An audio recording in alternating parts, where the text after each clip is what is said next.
Good morning, everybody. Welcome and a warm welcome from the Department of Education Policy Studies to what is indeed a very auspicious occasion as we not farewell, we get to take a pause in our relationship with Professor Waghid because, as we know, he might be retiring, but he is not quite retiring. So we will still be seeing him and hearing from him and getting his much needed outputs. Thank you very much. So that's certainly something we look forward to. From our side, just to welcome you, it's quite an honor for me to be standing here in this occasion because when I started here, I was actually Yusuf's PhD student. And that was a shock to the system. And I did, some of you might remember Trevor van Loo, who used to run Sunset. And at some stage, I actually phoned Trevor and I said to him with all sincerity, is there something wrong with this man? Is it wise for him to be my supervisor? I genuinely thought there was something wrong with him, right? Because you would send him a draft of your writing deliberately at 11:30 at night thinking, okay, I'm not going to hear from him in a hurry, so let me send it now and I can rest. 12:30, 10 comments. Please attend, and I want the next draft by tomorrow morning. And then you begin to wonder about this individual, but that's the bar. And regretfully, I have adopted many of those practices with my own students, and I sometimes do have to check myself because I worry that sometimes I expect too much, but that's the bar. So thank you for that. You have made an impact on so many of us. There's no way I can mention the 35 PhD students you've produced since starting in 1997. And then, of course, the 434 outputs in accredited journals, which includes 62 books. And most of us will never achieve that in one lifetime, let alone two.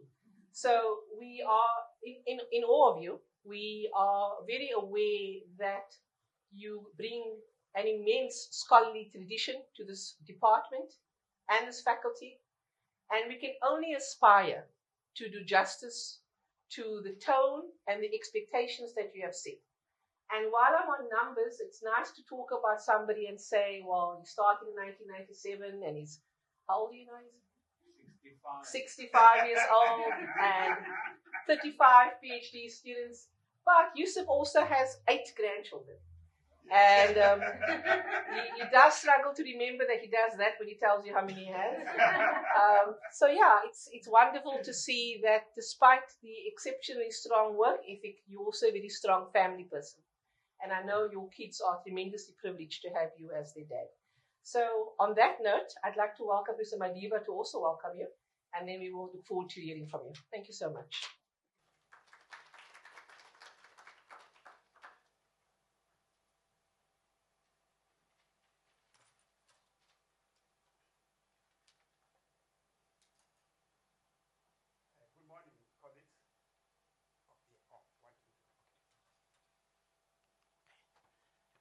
To stand here like a preacher.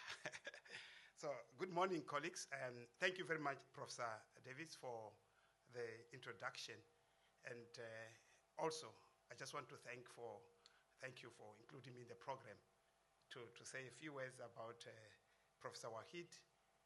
And you know, there are two things that I've learned: is that retirement does not mean that you are tired. So Professor Waghid, I can see, is not yet tired. Then the next lesson, this one I learned from Madiba Mandela. He said, you know, retirement is a long walk. It's a long walk. So I think where we are now, it is not really the end point. I think it is starting the beginning of another long walk. I don't know how long that walk will be, but definitely it's the beginning of another long walk. We'll see you many times here, as Professor Davis has really indicated. So let me just go to what I've read so that I can save time, or what I've written so that I can save time. Ladies and gentlemen, esteemed colleagues, honored guests, and most importantly, Professor Waghid.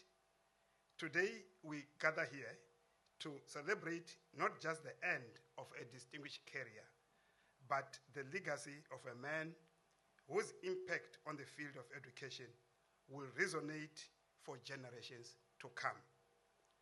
Professor Waghid, as you are about to embark on a well-deserved retirement, it is only fitting that we take a moment to reflect on the extraordinary journey of your contribution that have shaped the very fabric of academia. Your academic journey is nothing short of remarkable. With 3 doctorates in the fields of education, policy, and philosophy, you have exemplified the pursuit of knowledge and the dedication to scholarship. As a tenured professor since 2002, you just told me you have been here for 26 years. And that is the longest service that you have rendered to a single institution. So, but we know that you have left an indelible mark on the institution through your research excellence.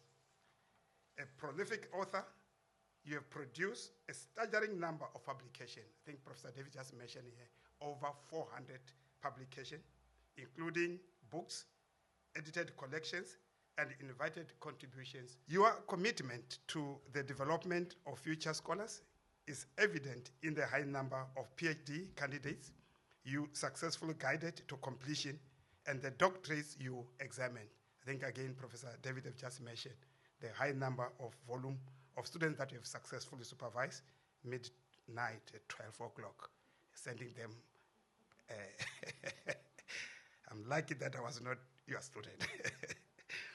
So such dedication to mentorship earned you the prestigious Association for the Development of Education in Africa's Outstanding Mentor of Education Researchers Award. I think this was awarded 2015. I got it from your CV.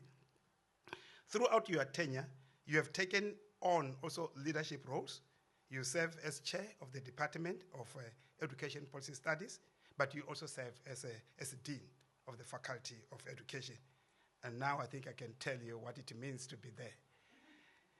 Your impact extends beyond the borders of the university, as evidenced by your role that you have served in the Council of Higher Education in South Africa. I think you have served quite a long time there. But your influence also goes beyond this administrative role. Your scholar contribution, as I've already said, in the field of education philosophy, is really highly remarkable. Among your publications, I just see some of them there. But I think what I just picked from some of outstanding that I picked from the CV, Towards an Ubuntu University, Education Crisis and Philosophy, Ubuntu within the higher education. All these, I think are some of the fundamental contribution publications that have really made a profound impact. In recognition of your outstanding contribution, the National Research Foundation of South Africa has rated you as an internationally acclaimed scholar with your B rating, and then demonstrating exemplary leadership in advancing the philosophy of education in Africa. Your innovative spirit is further highlighted by your pioneering work on Africa's first MOOC on teaching for change. This MOOC, and then it was selected by the United Nations Sustainable Development Goals Academy, and this definitely reflects your contribution. I think it's still being used even now. So you also serve in different editorial roles in academic journals, including the Citizenship, Teaching and Learning, the South African Journal of Higher Education that we house here, and then, of course, many other that I cannot really list.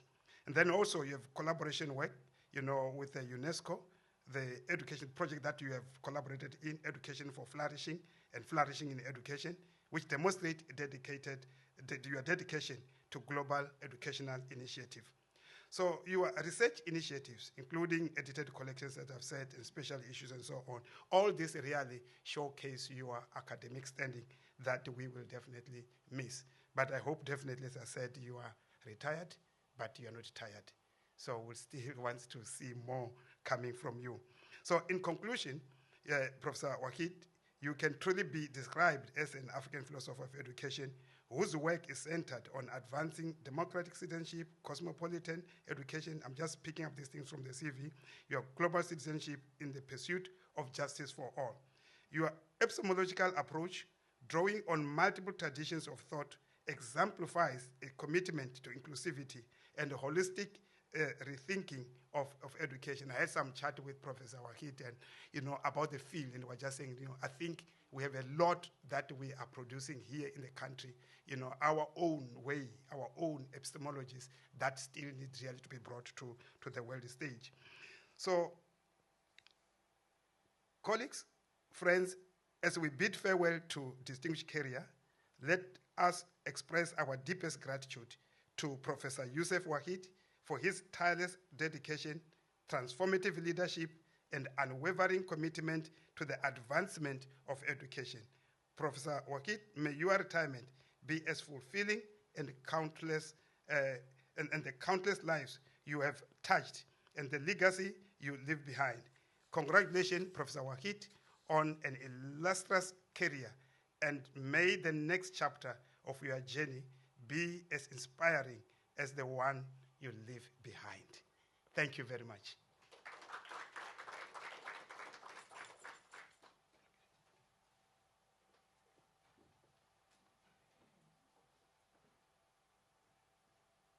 Professor Madiba, thank you very much for those kind words. I'm deeply and emotionally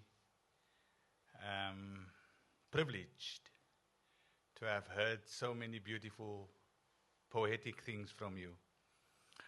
I appreciate what you said, and I wish you well in your endeavor here as Dean, leader of the Faculty of Education, and that you continue to do well as you have designated to be doing here. I'm going to talk about my chair while I talk. So she will feature in the words I want to talk about. Let me say, I don't feel ambivalent about retiring this year. I feel good. I always knew that there will come a time in my life where I have to formally retire from an institution. So I don't feel sad about it at all. I will invoke a name which I have encountered 20 years ago when he visited me in the faculty and a few colleagues. His name is Professor David Aspen, Australian. And he told me his best works he only produces now, that time 20 years ago, now that he has retired formally from the university. And I have never forgotten his words. I'm still in contact with him, and I'm grateful I've met him 20 years ago. I will talk today about 3 words, which I think constitute the platform that I've used in my academic and throughout my academic career. Those words are wonder, wander, and whisper. Let me say a few words about wonder. Yes, those of you who know me well, and those of you who find some of my ideas interesting, will know that I consider myself a student of Giorgio Agamben, the Italian Renaissance philosopher, because what I've learned from Agamben are so many things, and I can talk about those 3 words in relation to his thinking and how I've amended it. But yes, he taught me so many things that I'm also grateful for, and I've never met him. Now that's an interesting comment. I've never met him. So, how did I get to know him? I got to know him through my curiosity for texts. And I got to know him because I consider myself as a discerning intellectual. I want to find out. So I deliberately use those two words, discernment and curiosity, which form the basis of my wondering. So if you have to ask me to put in my own words, how would you analyze and elucidate the notion of wonder? I would say it's the human potential to transcend, to go beyond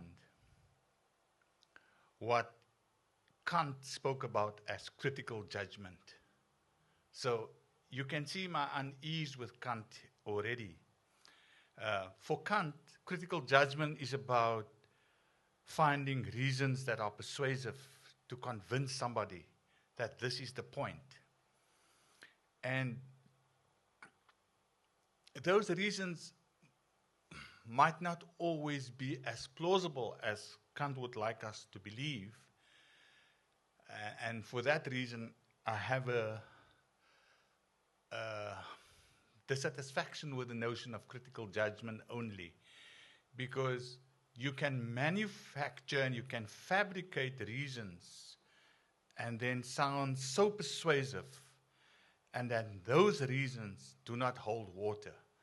I'm not here to take issue with Kant. I can just mention one thing about it. Kant found reasons enough to consider Africans as not thinkers.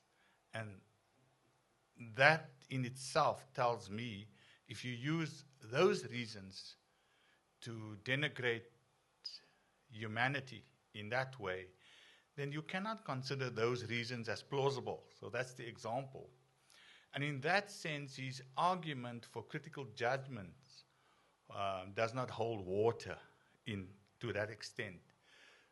So I find solace in a notion called aesthetic judgment, because aesthetic judgment is also about using your reason, but coupled with your emotion and your respect towards others and otherness. And this then leads me into the realm of intuition, of what Agamben calls, I like the word, I like the expression, mystical grace. So when we talk about intuition as more profound than critical judgment, or aesthetic judgment as more profound than critical judgment, is because aesthetic judgment brings reason in collaboration with intuition or the emotions.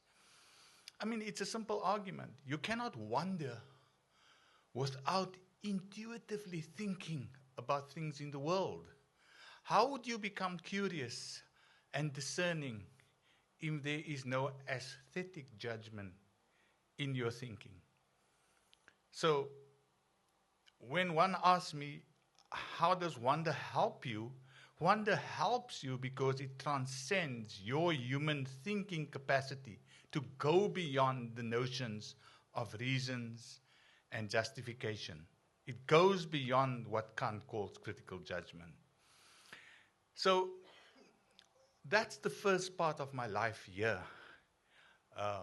As an intellectual, I think, I was concerned with how my sense of being a human could complement the reasons which I proffer to make my claims about pedagogical matters, about educational issues, about moral issues. That's our work. And all the students that I've encountered and I've specifically used that word encountered, because my relationship with them wasn't unidirectional. It was an encounter. It was about them and I and them. And so all the students that I've encountered especially during supervision, they made me wonder, because I would like to hope that I've done sufficiently enough for them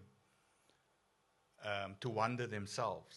So, in a way, my pedagogical stance within this realm of wonder was to wonder myself, but also to evoke their potentialities to wonder. So my sense of wondering became a form of provocation, while their sense of wondering became a form of evocation. That we can be curious enough and we can wonder. And that's why there were no constraints in my relationships with them. Write what you want to, say what you want to. There cannot be any curtailment in and about your thoughts, because that would inhibit your intellectual freedom. So I thought in my relationships with my students, the notion of wonder prevailed. I know Nuran always asks me, now who was your best PhD student that you've ever produced? I knew she wanted me to say it's her, but I'd never said so. But I'm going to give her a surprise today. I think the most provocative and wondrous of all of them was her. So I don't use words like best, but provocative, yes, you. Wondrous, yes, you. So if you ask me again one day who was the most provocative, I will say perhaps you, but not best. There is no such thing as best. It doesn't exist. It's a critical judgment which I've just undermined, subverted, espoused by Kant. So, yes, if ever there is a lesson that I can pass on, and I say this with humility, it's never to give up on wonder. It's never to abandon the capacity of humans to transcend their own critical judgments and to invoke, notions of aesthetic judgment so that they can both become more provocative and allow their students to become even more evocative. So that's the first part of my retirement speech. The second one is the exciting one. I wasn't always keen to travel. It wasn't something which I liked. I hated traveling because I hated to board a plane and being subjected unnecessarily to turbulence, to the unexpected. Perhaps the plane will fall, or perhaps I remember coming from Melbourne. We have a technical problem with our plane, so the flight is delayed. I hated those moments. But you know, I say this humbly. Somebody asked me the other day, so how many planes have you flown? So I said, I think if I just look at my CV and all the visits, and you know those visits would be conferences, seminars, presentations, 260 planes, international flights, not from Cape Town to Joburg. And I hated flying. But you know what? Why I introduced the second word, the second concept with traveling, is because that's what traveling does. It makes you wander. It makes you meander. You don't know the end.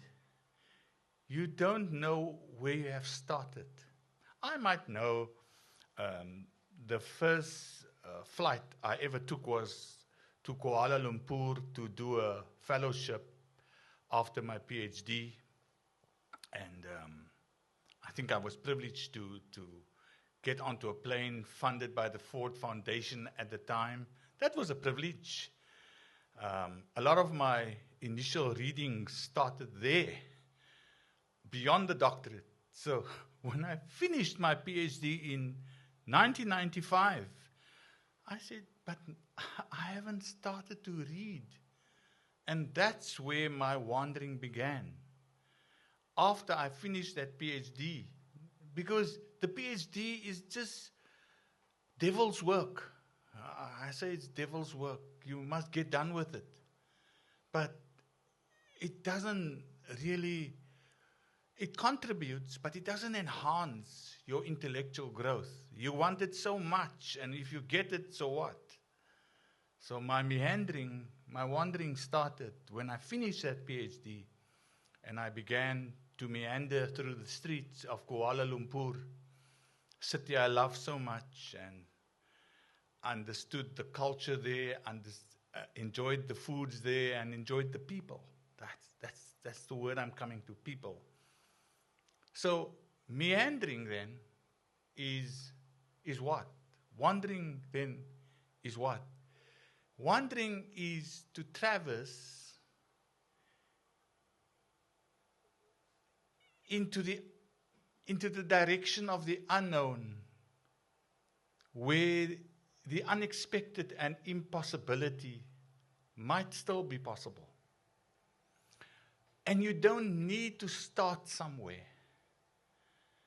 So somebody's going to ask me, so where have you learned the most? I haven't learned the most through engagement with texts. Believe me, I can give you 5 texts now. And maybe I'll use that one as an example. For the first time when I studied and read this text, edited by Sheila bin Habib, contesting the boundaries of the political democracy, I started to read more intensely bin Habib's work. And that was prior to meeting her. I was privileged to actually meet her in 2003 when I went to the World Congress on Philosophy. I think somewhere I saw a photo here where maybe it's the one in my office where I stand next to Philip Hicks, a colleague of mine, who's been instrumental in helping me so much. And he and I stood on the steps of the Civic Center where they held the World Congress on Philosophy in Istanbul in 2003. Now, that Congress is a privilege for one to attend because it's held every 5 years, and I made sure I had to be there. Who were the guest speakers? Jürgen Habermas and Sheila bin Habib, 2 of my teachers, intellectual teachers. And I saw them in conversation. And I saw them engaging one another and taking issue with one another. So the professors who say that your students cannot challenge you, they are on a different planet. The real professors are those who are willing to be challenged and to challenge those who they engage with. So Sheila bin Habib, if you know her, about her, is American, she's Jewish, and she has a Turkish origin, Ottoman. You can hear the surname. But what she taught me in that conversation she had with Jürgen Habermas was that democracy, as we understood it then in the faculty, when I came here, It's either representative democracy or social democracy. And in a speech, in conversation with Habermas, she destroyed that narrow parochial understanding of democratic life. It's she who taught me the word deliberation, the one you spoke to your grandfather about. She introduced me to deliberative inquiry, deliberative engagement.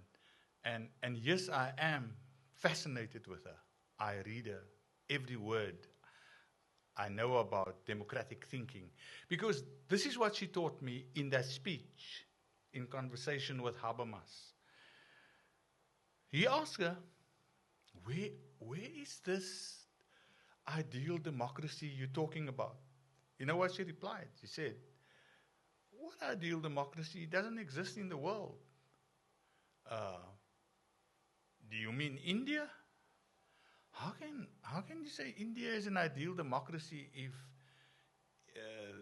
the premise of Indian democracy is based on a caste system? It's a system of exclusion. And if you say democracy is about inclusion, where is this ideal democracy you're talking about? Then Habermas said, maybe the ideal democracy is in ancient Greece. Really? She asked, ancient Greece? How could ancient Greece be representative of an ideal democracy if they excluded women and they excluded the helots, the slaves? So you can see why I'm drawn to her analytical persuasiveness, and the examples that she uses is too convincing. And she worked as an intern at Habermas's Institute after she finished her PhD, and Habermas was a teacher. She produced her first book under the supervision of Habermas. So I was fascinated by that kind of conversation, and I was privileged to be part of that life. And that taught me so much about wandering, that you can start anywhere. I'm not trying to invoke Gilles Deleuze and Felix Guattari's idea. I think my colleague Leslie has done sufficient work on that. But it's like the rhizome, that you start anywhere, any point, and you begin your journey. So your journey can start there, and you can move there or wherever. So that kind of meandering, there is no beginning and end to a journey, is what I think exposed me to intellectual work. So you can ask Nuran, of the six, she mentioned I have 62 books, but of the 16 books we collaborated on, yes, 16, are you aware?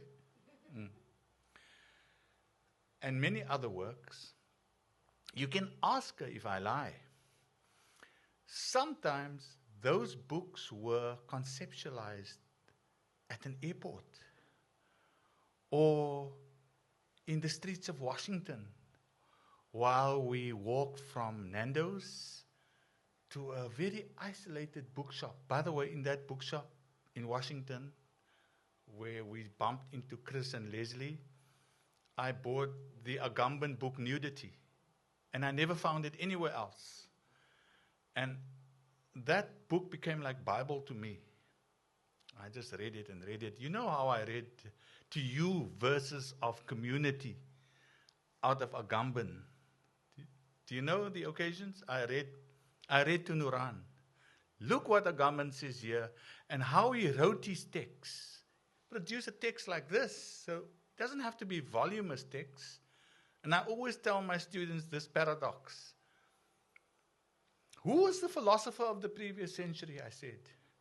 And they wouldn't know. So I said, Wittgenstein. So I said, do you know that Ludwig Wittgenstein only produced one book? One book.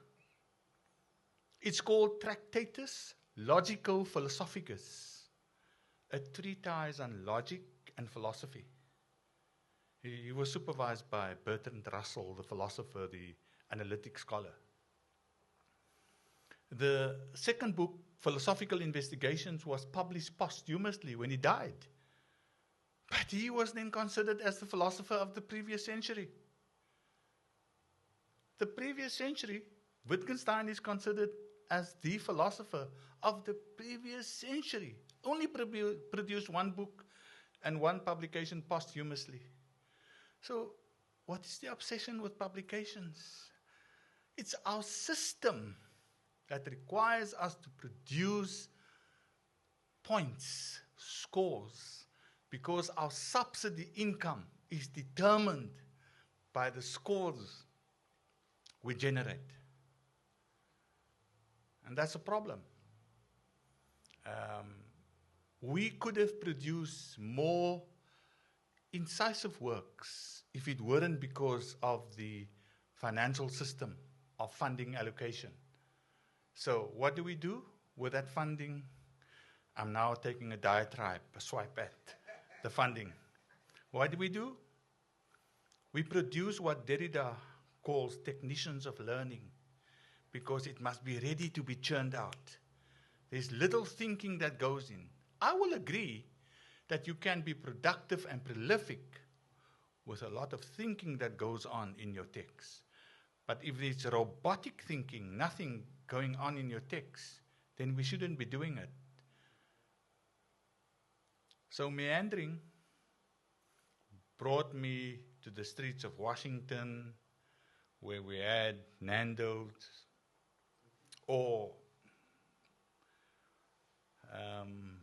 what's the name of the place? In Chicago, Naf Naf. You remember Naf Naf? Leslie, Chris, and I, and you. And of course, I'm a vegetarian, eh? But lots of the thinking of that goes into our intellectual work happened casually. Happened casually. So you don't have to have a formal meeting to talk about an idea. Ideas emanate spontaneously. Then you don't even know, oh, that's something I can think of or write about. So that's how wandering impacted my own thinking. And I rather enjoyed going on a journey rather than to come to its destination, which was the conference. Strange. You don't learn at the conference much. You can learn some things, but not much. I saw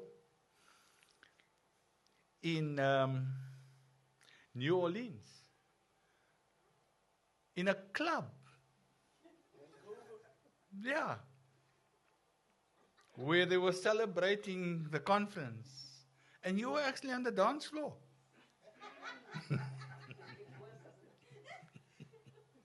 So I'm revealing some things now. But look, you enjoyed yourself. The next thing I'm asking you, have you produced the output? So that was our conversations, our meandering. And I can even tell you that the meandering that took place in Stellenbosch was never in the faculty.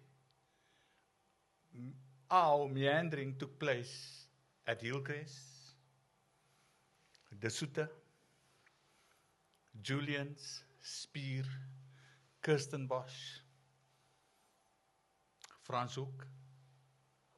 We were meandering, we were wandering, and we were very productive. Because we spoke spontaneously about the things that impact our autonomous thinking, but our collaborative work as well. So When we talk about 16 publications between the chair and I, it's as a consequence of our wandering. So sometimes you have to establish relationships with people, but it has to be spontaneous. Nancy Sherman, if you haven't read anything about friendship, read her, says there are 3 ways of looking at friendship. The one is called mutual attunement. The other one is called mutual attachment. And the other one is called mutual intuition. And the argument she makes, if you want to consider yourself as a genuine friend in the academe, you cannot just be peripherally attached to someone. You have to be in sync with the ideas of the other. There has to be a connectedness. And you have to have the freedom to take risks, to disagree vehemently, and to oppose and resist one another vehemently. Otherwise, you don't grow. And that's meandering for me. That's wandering. Now, my last word. I think if I have to think back, I think I have become very subdued, intellectually subdued, which is as a consequence of my obsession with whispering. When I say whisper, I mean I don't have the answers. So I don't say it aloud because there is the possibility that I can be wrong. Not the other way around. I am a professor, established, distinguished. You can't challenge me. No. I've learned that by listening to others, listen to their thinking, I might actually discover that my ideas can be flawed. But you can only do that if you whisper. Because whispering is the capacity of you to see your own faults. Because you don't say it out loud. You are prepared to listen to critique. Not many professors want that. Because once they have reached that elevation, it's as if our work becomes immutable and unchallengeable. No! I encourage ourselves and me to continue to whisper. So if you ask me where I am now, I'm in a state of whispering. Because what I'm doing at the moment, and I'm not going to list the projects, just to say one project that I'm involved with. It's for Palgrave Macmillan, which is a 60-chapter work on philosophies for marginalized communities. But one of the briefs in that volume would be to encourage ourselves who contribute to that volume to whisper. Speak softly about the work you think has been marginalized and why you have to make a case for it. Because there can be something better evolving or emerging. So I have taken these 3 words, wander, and whisper. And by the way, I shouldn't do this, but when I talk about wander, it's because when I attended the PISA conference in Melbourne, I heard the New Zealanders shouting, "It's going to be a presentation on Nisha." So it's because they have this obsession with Nisha's work. And Nisha is the person who writes about wandering in life, all too human life. That's roughly the title of his book. Now, where am I? I decided to immerse myself for the rest of my life in those concepts, in those actions, wander, and whisper, but with the exception to travel less. Because the same anxiety I experienced when I traveled in the past, I still feel the same about it now. And yes, people ask me, are you going to apply for NRF rating? Yes, those processes we follow. Are you going to submit articles to a journal again? Yes, we're going to do that. Are you working on your next book? Yes, my next book is my next book is already in print. So it's on wonder, whisper, and wandering. So it's my latest book. I know I asked a few people, I'm not going to mention names if they want to co-author with me, but they thought they were too busy, so I just authored it alone. It might have taken me longer to do it, but I've done it. So the book is going to be published by Routledge. And the interesting part I'm doing in that book is to just reflect on 35 doctoral stories. It's my own construction of how I constructed my relationship with 35 people in an encounter. And I interpreted the encounter in such a way that I wanted to learn a lesson from it. And what I then do is to use those narratives, which is still fresh in my mind. I have a very good memory. I can remember, I can recall. Thank you very much for that. And I've immersed it in notions of wander, and whisper. So that book will again come to the faculty, Mr. Dean, for subsidy purposes. It's published under our name. So I've then collapsed those stories to clarify and elucidate notions of wonder, whisper, and wander. So in conclusion, my final comment then.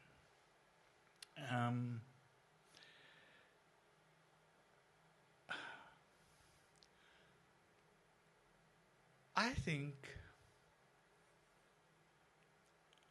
the academe in South Africa, I know I'm also working on another text called Stop It. Just stop it. I try to be colloquial. Just stop it. It's because of my experiences on the Council of Higher Education, and I hear all the challenges we still face in the country in higher education. So I called this book Stop It. How can we curtail our challenges that we have?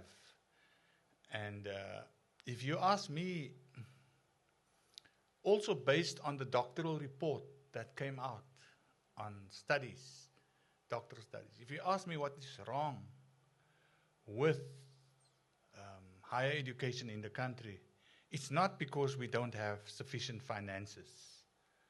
It's not because there's a subsidy cuts, deficits again. It's not because the established professors are retiring. It's because there's an apathy which is pervasive in our institutions not to wonder. Not to wonder. And I developed that argument in the text. But if you ask me what is wrong, I remain persuaded it's not money. Those are the external paraphernalia. But it's more at the conceptual level. Unless we're going to have the students and the academics who love thinking, who are passionate about their work, we will be in peril, but I hope not.